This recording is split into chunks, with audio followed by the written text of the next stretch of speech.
Hello ladies and gentlemen, I'm Dreamality. Welcome to my review of Marvel's Spider-Man. This is one of the games I have been looking forward to the most. If you've been following the channel, you know that Marvel's Spider-Man won my Best of E3 award 2 years in a row. Being a big fan of this character, having played just about every single Spider-Man game since the PlayStation 1 days, this looked like the Spider-Man game I've always wanted. Now having finished it, did it disappoint? Is this game worth your money? Is it worth your time? Let's find out by first breaking down the story. Interesting. Where did she find it? I'm really not sure. What is it? A replica of an antique Chinese opera mask. I haven't seen one in years. This symbol here roughly translates to demon. Demon? Here's the basic premise of the plot. After Wilson Fisk is incarcerated, there is an opening for a new enemy to take control of New York City. So emerges a group known as the Demons. They begin wreaking havoc all over New York City, and it's up to Spider-Man and friends to figure out who the leader is and what their master plan is before it's too late. This is a story about Peter Parker and Spider-Man. In case you're wondering, this Peter Parker is 23 years old. As you would imagine, this means he's no longer in high school. Peter Parker has been Spider-Man now for 8 years. And throughout those 8 years, he's versed a lot of villains that you may recognize. But he hasn't versed every villain yet. Not every villain exists. So it's that sense of discovery that I really enjoyed. Not only regarding Spider-Man, but Peter as well. What has he been through and where is he in his life? For example, what's going on with him and Mary Jane? Where is he working right now? He's no longer working at the Daily Bugle. That part of his life is behind him. So stuff like that, I think fans are really going to enjoy discovering. The writing overall is very good, especially for Spider-Man. I loved his quips. His writing was fantastic. Wait, you guys work here too? This building is serious about parking enforcement. Insomniac captures the essence of what makes Peter Parker so great. They show his good heart, his intelligence, and I like that they show his everyday struggles. Insomniac shows Peter's living situation and how he's struggling to pay rent, and those small problems of everyday life are part of what makes this character so special. I loved the main villain, that character's role in the story. The rest of the villains, especially the ones that are briefly in the game, are as good as you would expect. Insomniac did a great job of making all the different storylines come to a close. This is a complete story, but there is enough still in the air that will have you excited for a sequel. I know I am. Time and time again, it's apparent how much love Insomniac put in this game through details. Small details that build this world and share some history of this character. One of my favorites is Jameson's talk show. Throughout your experience, you'll hear Jameson ramble on his talk show about how much he hates Spider-Man, of course. Speak. Okay, so not for nothing, you gotta give Spider-Man respect for taking down Wilson Fisk, right? I mean, one less mob boss is good for everyone. Is that right? Tell me, are you a police officer? Prosecutor? Maybe an award-winning reporter with decades on the job like me? No, I'm a plumber. Oh, good. Then fix my toilet and shut up! Let me explain. These were a joy to listen to. They're a lot of fun, the writing is really good, and they do a great job of building the world, making it feel alive because Jameson comments on things that you've done recently. I rarely go out of my way for collectibles in games, but in Marvel's Spider-Man, I went out of my way and collected all of the backpacks. Part of it was to unlock a suit, but every time you collect a backpack, it contains an item you can inspect. When you inspect the item, Peter Parker briefly explains what the item is or something about it. It could have been text, but it's all voiced, and I'm happy that it is. These are very fun, the writing is short but very good. These items serve a great way of building the history of the character, and I think fans are really going to enjoy these. The next detail is something a lot of players will probably miss or ignore, but it shows Insomniac going the extra mile. What I'm talking about is the internet feed in one of the menus. It's kind of like a Twitter where people post about Spider-Man and talk about your actions, a mission you've done. Some of it is pretty fun, keep an eye on it, and it's a great way to give life to this world. This wasn't a necessity, the game could have done without it, but it shows Insomniac, like I said, going the extra mile, and I appreciate that. The final positive I have for the story is the final act. I thought it was amazing. The conclusion as a whole was very powerful. I loved it. Now it's time for what I didn't like. For one, the pacing. It felt like it took too long to get the ball rolling. The second issue I have is the motivation, the context behind the missions in the first half of the main story. What you're doing, why you're doing it, and the story being told throughout that mission. The first half of the main story is mostly about figuring out who the demons are and what they want. So in the process, you'll go from one warehouse to another location to the other, fighting demons, trying to solve the mystery. And if you're not going somewhere to fight the demons, you're going somewhere to fight Wilson Fisk's men. I found a lot of it dull, and it all meshed together for me, making the first half unmemorable. And again, in comparison, the final act was amazing.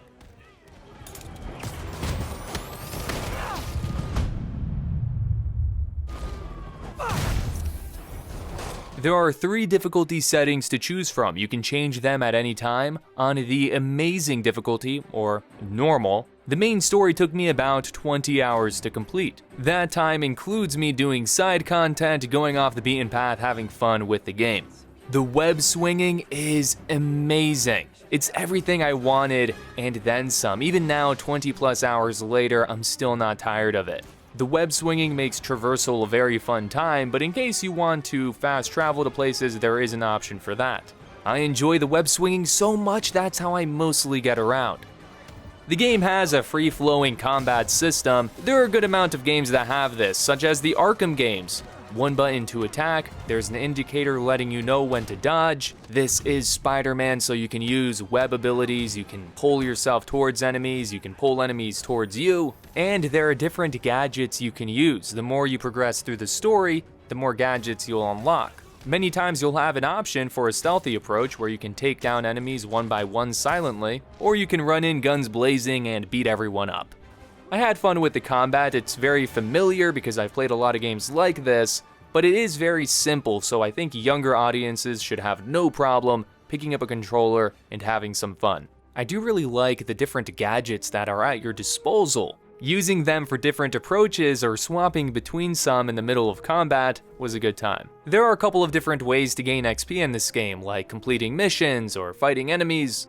And when Spider-Man gains enough, he levels up. When Spider-Man levels up, you get a skill point, which can be used to unlock skills in the skill tree. Whenever you level up, there's also a chance you'll gain a permanent stat increase. My personal favorite was seeing my web swinging speed increase. By completing side missions, you gain tokens, and these tokens can be used to unlock Spidey's suits. The suits are awesome, I wanted all of them. Unlocking suits also unlocks that suit's ability. And after you unlock a suit with an ability, you can use that ability with any of the suits. You can also equip up to 3 mods which add specific perks. So the suits, the suit abilities, the mods, the gadgets, the skill trees, they all offer choice to the player, and they're all great additions. Throughout the main story, you're not just playing as Peter Parker or Spider-Man.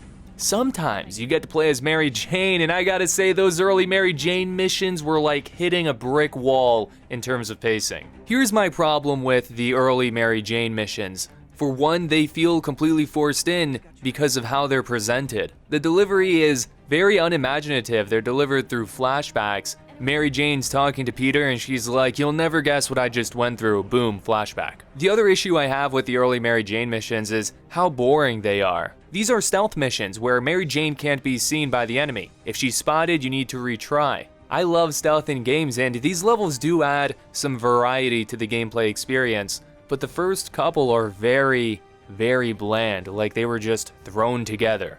The Mary Jane missions later in the game are much better. For one, there are more options of what you can do in that level, of how you want to go about getting from point A to point B. And the other mission's more of an investigation, and it's filled with story elements that I really enjoyed.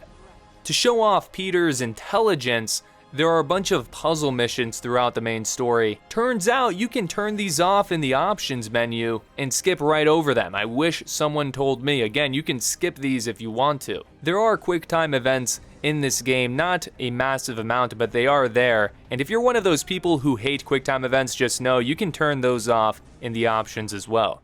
Aside from the main story missions, there's also side content. Between the different classes of side content, there's a decent amount of variety. A lot of the side content also has bonus objectives. So for example, randomly, while you're swinging through New York City, you might hear some radio chatter of a crime happening down in Union Square. If you decide to go stop the crime, you'll see some bonus objectives other than stopping the crime, like stopping the crime in a specific amount of time or kicking 5 enemies off of a rooftop. The great thing about completing these objectives is you get bonus tokens after stopping the crime.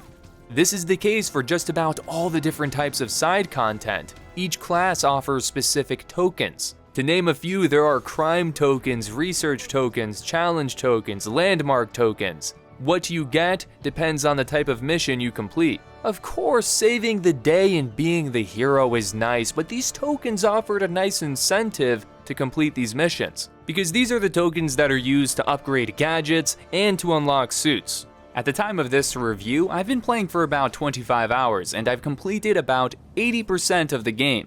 I still have some side content left, and will I be returning to complete that? Absolutely. I have so much fun playing the game, I'll definitely return. But it looks like after you complete all the missions, there isn't much to do in this city. The replay value for me is kind of low right now. I'll definitely return and replay it at some point because I'm a fan of this game, of the character, but there's no immediate rush. And there's currently no New Game Plus mode in the game, but that is on the way and I'm happy it's coming.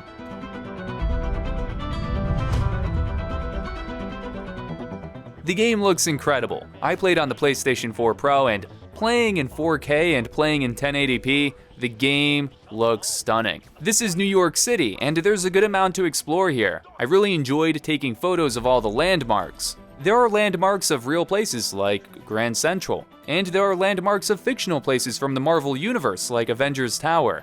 Those fictional locations I think superhero fans are going to get a kick out of. Spidey's suits all look amazing, and you can equip whichever one you want, and that one will show up in the cutscenes. One thing that is worth mentioning is there's no real day and night cycle. Insomniac has stated this was a creative choice to make the storytelling stay consistent. After you complete the main story, you have the option to choose which time of day you want to play, but again, you have to choose and you have to change it. It's not going to change on its own.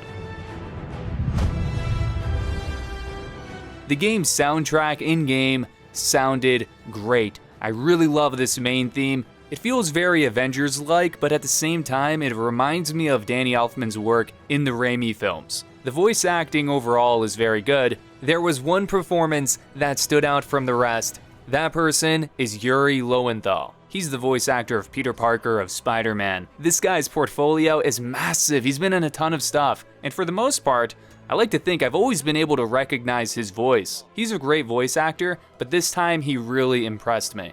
He delivers a ton of range, and of course, his performance is complemented by some great writing. I gotta say, he did a great Peter Parker, and his Spider-Man was awesome. At first, I thought it was okay, but as I kept playing, he really grew on me, and by the time I completed the main story, I was there thinking this might be the best portrayal of Spider-Man I've ever seen.